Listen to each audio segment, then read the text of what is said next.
नमस्कार, आप देख रहे हैं सी न्यूज भारत और मैं हूं आपके साथ प्रिया श्रीवास्तव। वक्त हो गया है अलीगढ़ बुलेटिन का।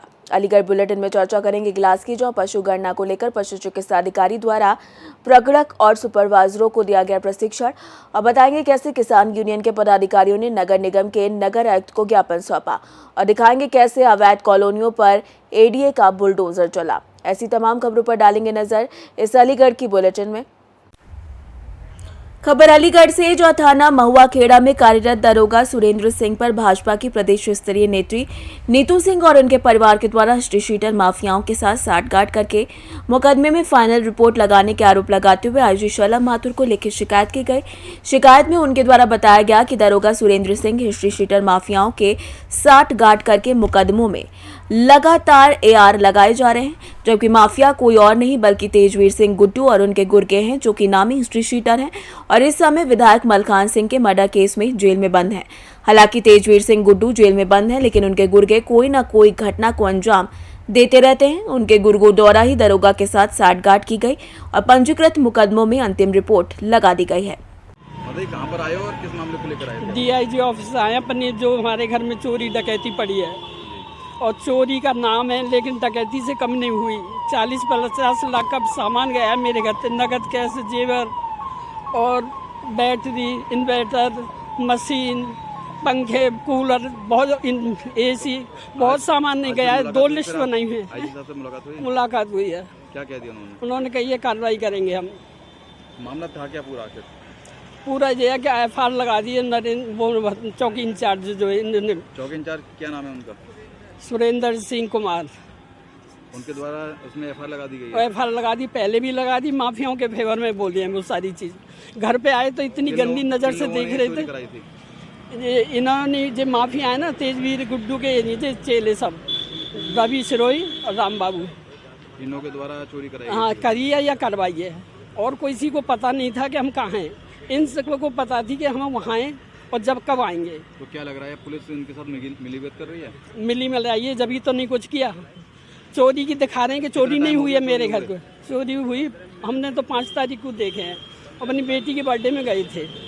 उसके बाद इन्होंने हमारे वो करा दिए। 5-6 दिन बाद वकील ने फ़ोन किया। 5 जुलाई को दिया था आपने?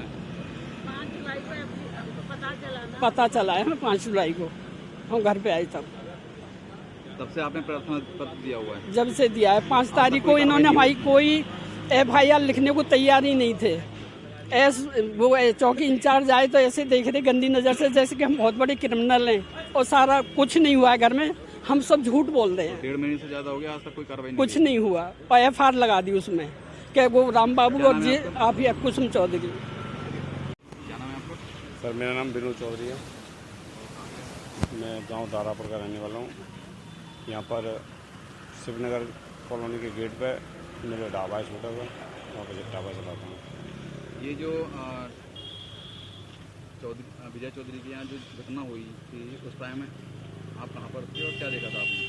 मैं होटल पे ही था। सुबह को होटल पे आया, होटल मैंने ओपन किया, लड़के वड़के काम कर रहे थे।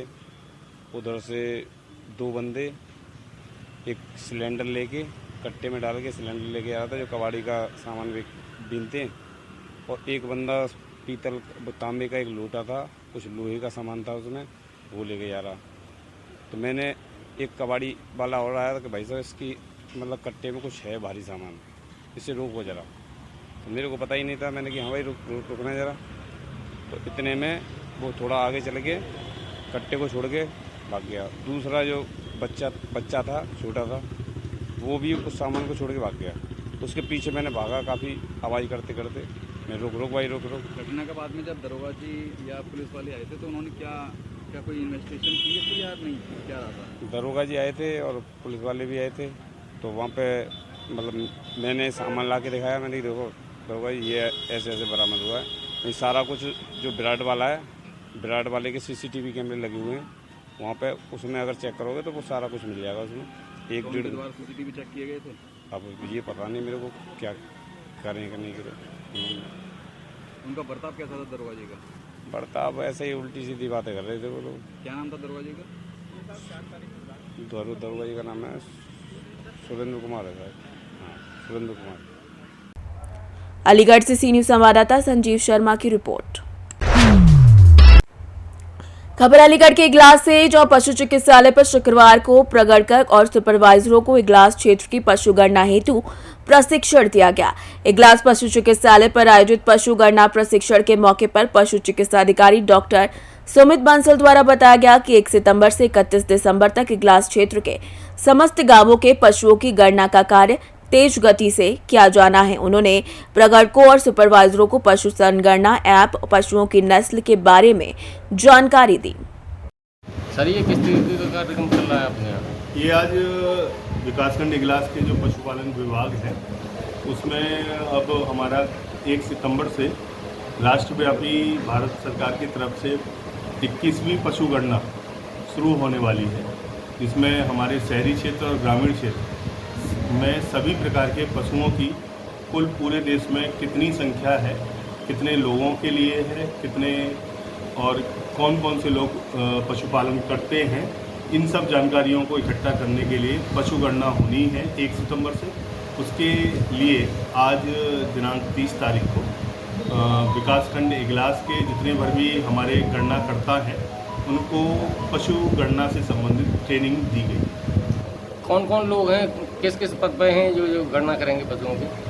जो हमारे पशु चिकित्सक हैं उनको इस पशु गणना में सुपरवाइजर की जिम्मेदारी दी गई है।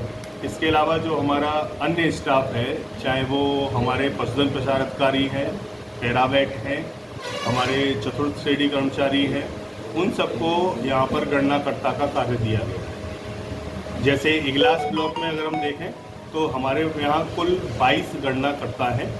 इसके अलावा हम 3 जो पशु चिकित्सक हैं इगलास ब्लॉक के, वो सुपरवाइजर के रूप में कार्य करते हैं। डॉक्टर साहब, ये आपके यहाँ जो पशु गणना कार्यक्रम चल रहा है, इसका उद्देश्य क्या है और क्यों की जा रही है? ये पशु गणना ये भारत सरकार द्वारा चलाई जा रही है। इसमें आप 21वीं पशु गणना चल रही है। जो पशुधन की गणना होनी, इसमें सारे पशु जो हमारे घरों में परिवार पालते हैं उनकी जो भी दुधारू पशु हैं, मुर्गियाँ आदि हैं, इनका गणना हो रही है इस वक्त, जो कि 1 सितंबर से चलाई जा रही है और दिसंबर तक इसको समाप्त करना है। यहाँ ये ट्रेनिंग चल रही है, इनमें किन किन लोगों को ट्रेनिंग दी जा रही है?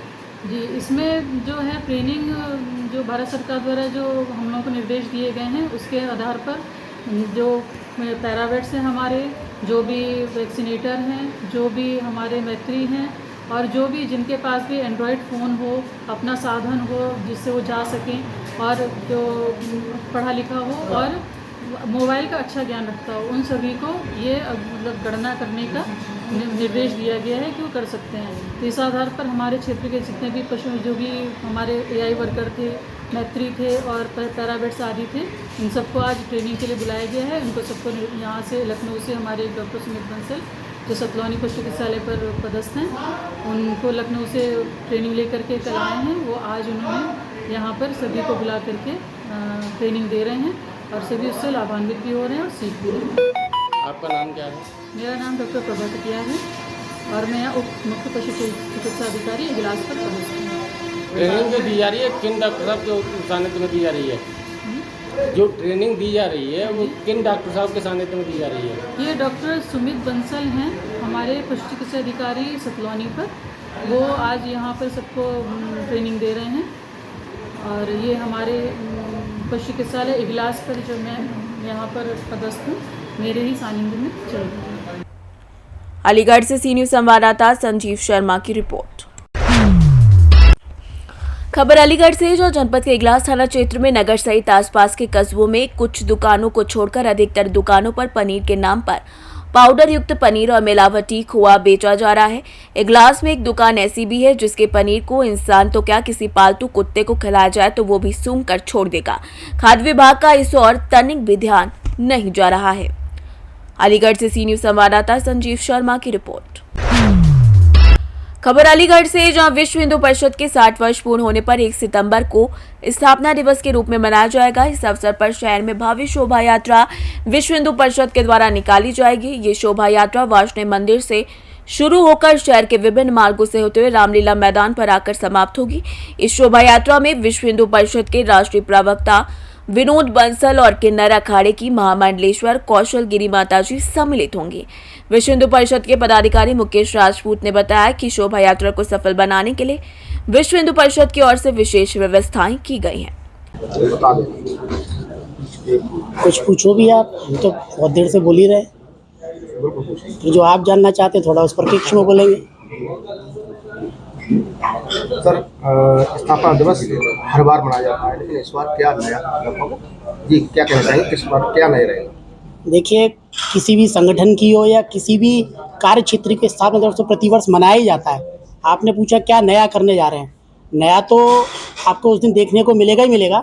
उसके साथ साथ जब कोई प्रतिवर्ष कोई कार्यक्रम किया जाता है तो एक तो यह है कि हम उसको हर्ष के साथ याद करते हैं। तो विश्व हिंदू परिषद के 60 वर्ष पूरे हो रहे हैं और किसी भी संगठन या किसी भी व्यक्ति का भी अगर 60 वर्ष पूरे होते हो तो एक हर्ष का विषय रहता है। एक तो बात यह है। दूसरा, नएपन की जो आप बात कर रहे हैं, हमने इसको श्री कृष्ण महोत्सव शोभा यात्रा का नाम दिया है। इससे समाज का ज़्यादा से ज़्यादा और हिंदू शक्ति का एक विराट प्रदर्शन आपको देखने को मिलेगा। अभी पिछले 6 माह में हमने अर्धनारीश्वर शक्ति सत्संग, इसका भी काम उनके बीच में प्रारंभ किया है। वो लोग भी इसमें सहभागिता करेंगे और अर्धनारीश्वर स्वरूप में अपने में से ही किसी को एक बनाकर एक झांकी उनकी प्रस्तुति रहेगी। बाकी शहर के अखाड़े, काली मंदिरों की झांकियाँ, मंदिर के महंत, वो सब लोग भी इसमें बढ़ चढ़कर हिस्सा ले रहे हैं। 60 साल स्थापना दिवस के मनाने जा रहे हैं। 60 सालों में हिंदुओं की स्थिति क्या है? हिंदू कितना मजबूत हुआ है या हिंदू आज भी भय में? नहीं, हिंदू तो कभी भय में नहीं रहा। अब ये तो इतिहास में भी आपने देखा होगा, समय समय पर कोई आक्रांता है या कोई क्रूरतम शासक रहा तो उस समय जरूर स्थितियां ऊपर नीचे रही, लेकिन संघर्ष सतत किया है। चाहे महाराणा प्रताप रहे हो, चाहे वीर शिवाजी रहे हो, चाहे गुरु गोविंद सिंह जी रहे हो, सबने संघर्ष किया है। लेकिन वामपंथी जो इतिहास रहा है, उन्होंने संघर्ष को छुपा दिया गया और सिर्फ ये बताया गया कि हम हमेशा से गुलाम रहे, दबके रहे। लेकिन ऐसा नहीं है और ऐसा कोई बात नहीं है कि हिंदू दबके रहे या अभी भी स्थिति जो है देखने पर अगर आप बात करेंगे तो आज भारत के अंदर कुछ स्थान ऐसे हैं जहां अल्पसंख्यक के रूप में हिंदू है, लेकिन कहीं पर भी ऐसी स्थिति नहीं है कि अगर उन पर अगर कोई आघात प्रतिघात करता है तो प्रत्युत्तर देने के लिए हर वक्त वो तत्पर रहते हैं। संगठन की तरफ से हिंदुओं के उत्थान के लिए आगे क्या योजनाएं हैं? संगठन की ओर से प्रमुखता पूरे भारत ही नहीं, पूरे विश्व के अंदर कहीं पर भी सनातन और हिंदुओं के मान बिंदु पर अगर कोई बात आती है तो संगठन पूरा प्रयास करके उनको दूर करने का प्रयास करता है। बाकी समाज के अंदर सेवा के कार्य और ऐसी बस्तियां जहां जिनको शिक्षा भी उपलब्ध नहीं है तो संस्कार केंद्र के माध्यम से उन बच्चों को भी पढ़ाया लिखाया जा रहा है और जहां तक वो पढ़ना चाहते हैं आगे और भी संस्थाएं हैं अपने संगठन की, उनके द्वारा उनको पढ़ाया जाता है और सशक्त नागरिक बनाकर भारत के उत्थान में उनकी भी भूमिका का निर्वहन कराया जाता है। पश्चिम बंगाल की घटना को लेकर विश्व हिंदू परिषद का वहाँ कितना क्या रोल रहा है वहाँ हो रही है? जी, आपने बिल्कुल ठीक कहा। पश्चिम बंगाल के अंदर बहुत सारे क्रम जो है राजनीतिक क्रम भी हैं। संगठन जो कार्य जो लोकतंत्र के अंदर जो हमको अधिकार दिए गए हैं उसका पूरा प्रयोग करते हुए भारत सरकार के समक्ष भी बातों को उठाया और वहाँ भी मठ मंदिर के माध्यम से संगठन के कार्यकर्ता अपने कार्य में लगे हैं। लेकिन राजनीतिक परिदृश्य वहाँ ऐसा है, अभी एक बहन के साथ में बलात्कार हुआ, उसको भी डिफेंड करने के लिए अगर राजनीतिक पार्टियों की बात करें तो यहाँ उत्तर भारत के अंदर भी अगर कोई जरा सी घटना हो जाती है उसको इतना बड़ा चढ़ा कर करते हैं। लेकिन राजनीतिक मजबूरियाँ, तू मेरी छुपा मैं तेरी छुपाऊँ, तू मेरी मत बोल मैं तेरी नहीं बोलूँ, उस तरीके का क्रम चल रहा है। उस कारण से वो स्थितियाँ निकल कर नहीं आ पाती हैं। पश्चिम बंगाल में भी तो बांग्लादेश में भी हिंदुओं का उत्पीड़न बढ़ा है, तो संगठन क्या कर रहा है? देखिए, फिर वही बात आएगी क्योंकि वो एक दूसरा देश है और उसके परिप्रेक्ष्य में हरिगढ़ के अंदर भी सबसे पहले अगर किसी ने आवाज़ उठाई तो विश्व हिंदू परिषद हरिगढ़ के माध्यम से हमने एक आक्रोश जनसभा और आंदोलन और ज्ञापन दिया। उसके बाद और संगठनों का क्रम रहा, फिर पूरे देश के अंदर भी एक क्रम चला, फिर भारत सरकार ने भी और अभी कल परसों माननीय प्रधानमंत्री जी की भी अमेरिका के राष्ट्राध्यक्ष से बात हुई तो उन्होंने उस विषय को उठाया। तो लोकतंत्र के अंदर यही कर सकते हैं कि हम संगठन के द्वारा आवाज़ उठाकर भाई जो वहाँ हमारे हिंदुओं पर अत्याचार हो रहा है उसको रोका जाए और WHO अंतर्राष्ट्रीय संस्थाओं के द्वारा, संयुक्त राष्ट्र संघ के द्वारा भी ये बात उठाई गई है कि भाई जो भी जिस कंट्री में भी अल्पसंख्यक के रूप में उनके साथ अत्याचार ना किया जाए। ये संगठन के कार्य का परिणाम है, हम सब लोगों का प्रयास है। अलीगढ़ किला है यहाँ पे, उसको जो है वहाँ पे मराठा स्मारक बनाने की मांग हो रही है। काफ़ी वहाँ पे इस्लामिक गतिविधियाँ चल रही हैं। जी जी जी उसको एएनयू से स्वतंत्र आज़ाद कराने को लेकर कुछ लोग मांग कर रहे हैं। जी। विश्व हिंदू परिषद का क्या स्टेप है? अभी हम देख रहे हैं, हमारे पास भी कुछ जानकारी है, लेकिन अभी क्या है कि जो संगठन कुछ नए हैं, किसी ने कोई आवाज़ उठाई, किसी ने कहा कि वहाँ पर जाट संगठन के लोग भी पहुँच गए, फिर क्षत्रिय संगठन के भी लोग पहुँच गए, लेकिन ये पुरातत्व विभाग के अंतर्गत है, तो सारी स्थितियाँ क्लियर हो जाएंगी। इन्होंने भी लीज पर लिया है, अगर कोई संगठन का ऊपर से भी आदेश होगा, हमारे पास फुल प्रूफ अगर एविडेंस होंगे तो फिर हम भी अपनी भूमिका का निर्वहन करेंगे। जिले के अंदर पहले मदरसा चलता था, अब दरगाह उर्स मनाया जाता है। कुछ नई समाचार पत्रों में तो देखिए, अब उनके परमिसेस में है तो उर्स मनाएं या कुछ और भी करें, वो उनके हाथ में है। लेकिन जब स्थितियां स्पष्ट हो जाएंगी और कोर्ट से स्वतः जब चीज़ें निकल कर आएंगी तो वो सब चीज़ें फिर ख़त्म हो जाएंगी। तो जिसका है वो उस पर अपना काम करेगा। राज्य सरकार को मतलब अपने अधीन लेना चाहिए। हाँ, अगर स्थितियां ऐसी हैं कि वहाँ एक वर्ग सारे साक्ष्यों को मिटाकर इतिहास को धूमिल करके सिर्फ अपने को प्रतिनिधित्व दे रहा है, तो अगर सारी चीज़ें निकल कर आती तो राज्य सरकार अगर अपने अधीन लेकर उसको राष्ट्रीय स्मारक के रूप में डेवलप करे और लोगों को जानकारी मिले, क्योंकि अलीगढ़ के अंदर तो एक नाम उसका बहुत प्रचलित है, बौना चोर का किला, तो वही कहानी सब लोगों को नहीं पता है, लेकिन वो कहीं ना कहीं सैनिकों का पड़ाव स्थल था और वो राष्ट्रीय स्मारक या राज्य सरकार स्मारक बनाएगी तो आने वाली पीढ़ी के लिए अच्छा रहेगा और अपने इतिहास से वो अवगत हो पाएंगे। शोभा यात्रा की बहुत जानकारी तो हमारे मुकेश राजपूत जी ने आपको दे ही दी है। बाकी जो अलीगढ़ की व्यायामशाला है, अखाड़े हैं, उनका झांकी प्रदर्शन रहेगा। एक हमारा जो है 4 साहिबजादे, एक खालसा मत का ग्रुप, वो जो आगरा से आ रहा है, और अलीगढ़ के लोग भी उसमें पूरा सहयोग करने वाले हैं। प्राचीन सिद्धपीठ श्री गणेश मंदिर की सवारी रहेगी। अर्धनारीश्वर के बारे में बताया था आपको। श्री बांके बिहारी जी की झांकी रहेगी। खेरेश्वर धाम मंदिर की भी झांकी रहेगी। हनुमान बाबा जी की भी झांकी रहेगी। प्राचीन सिद्धपीठ श्री गिरिराज जी मंदिर द्वारा श्री नवदुर्गा मंदिर जो हमारे यहाँ औरंगाबाद में, जिसकी बहुत मान्यता है, उसकी भी झांकी रहेगी। संत रविदास जी की झांकी रहेगी। भगवान वाल्मीकि जी की भी झांकी रहेगी। गौ माता को भी सम्मान देने के लिए झांकी रहेगी। भगवान श्री राम मंदिर व राम दरबार की झांकी रहेगी।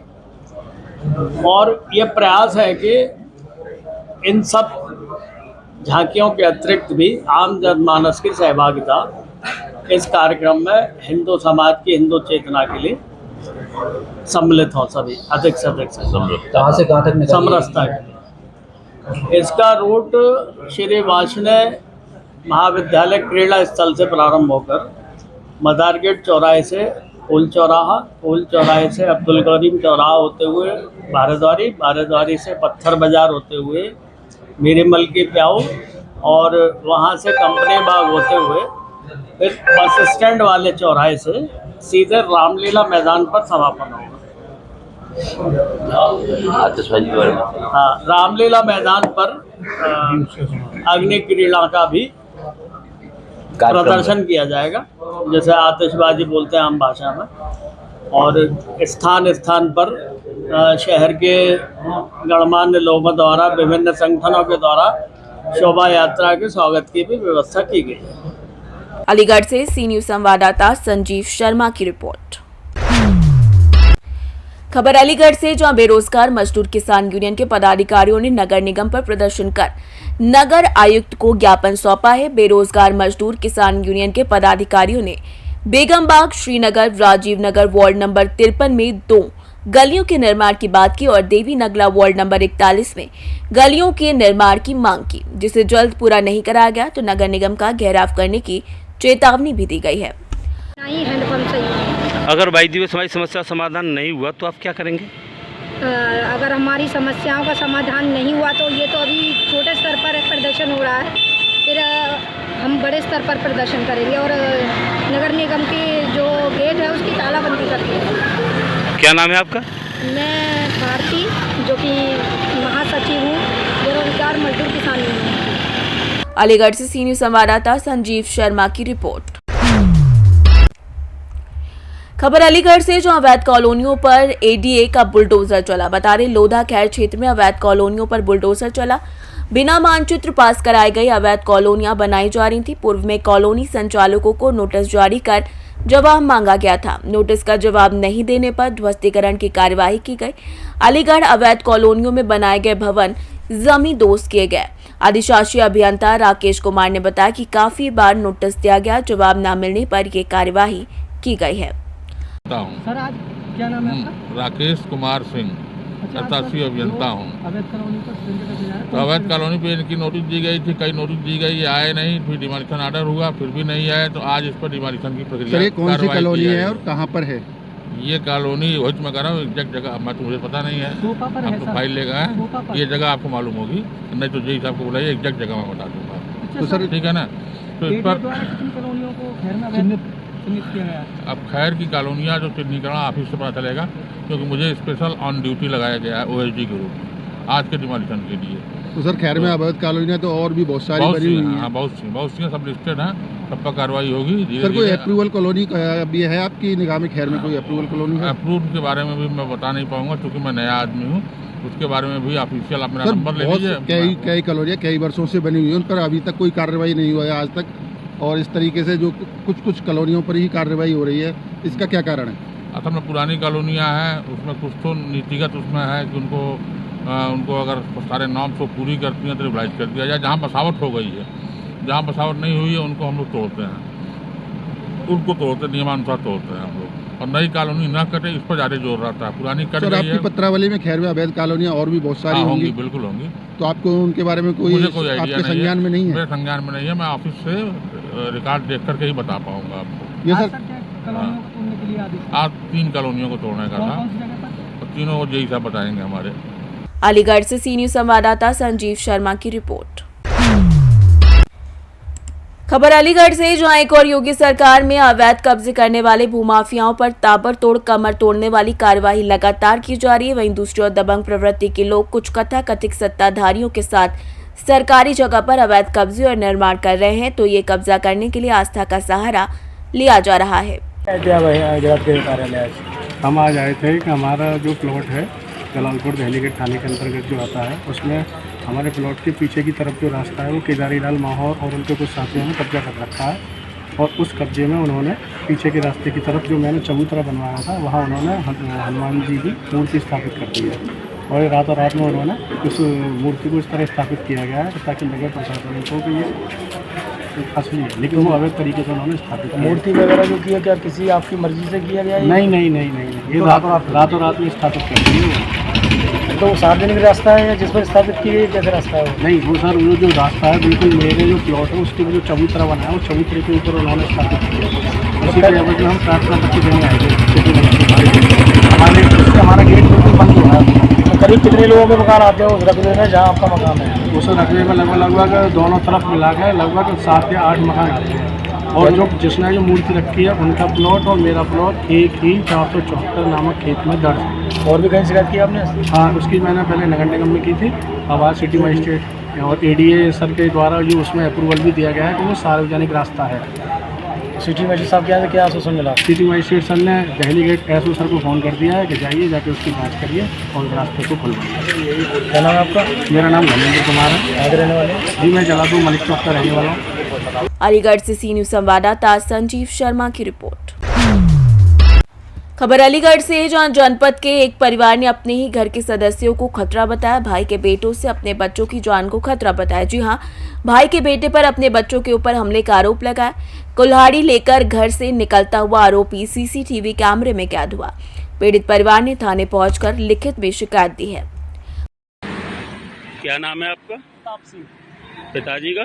महेंद्रपाल सिंह। कहाँ के निवासी हो? करसुआ के। क्या मामला है जो आप थाने पे आए हैं?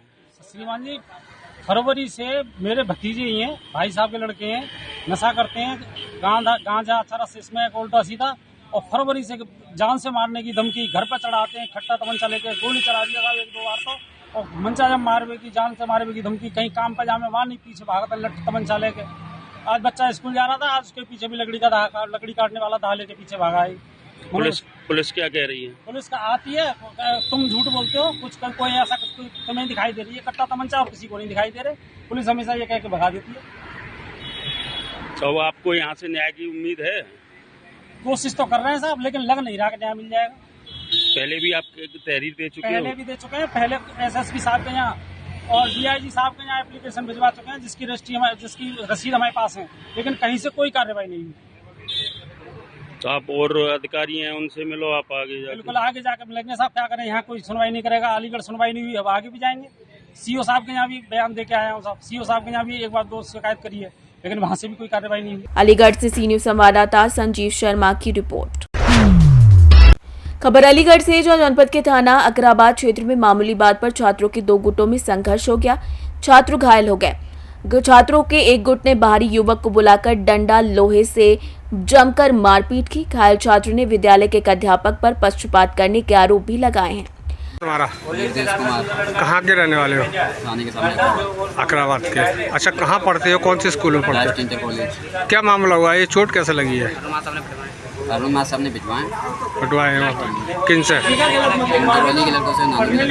वो भी स्कूल के छात्र है या बाहर के छात्र? स्कूल के भी हैं, बाहर के भी हैं। बाहर के छात्र हैं। तो ये स्कूल में बताया जाता है कि आए दिन घटना होती है, क्या घटना होती है, किनके द्वारा होती है? अरुण से भी करवा रहे हो, उनके ठाकुर के लोग ज़्यादा बचते हैं। जातवाद दिखाते हैं, उसी को लेकर कितने लोग घायल हुए हैं? तुम्हें?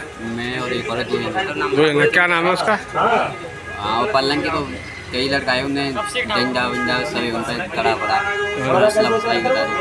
असला भी लेके आए हैं। अब कहाँ पर आए हो आप? अलीगढ़ से सी न्यूज संवाददाता संजीव शर्मा की रिपोर्ट। फिलहाल अलीगढ़ की बुलेटिन में इतना ही। देश दुनिया की बाकी खबरों के साथ जुड़े रहने के लिए आप देखते रहिए सी न्यूज भारत।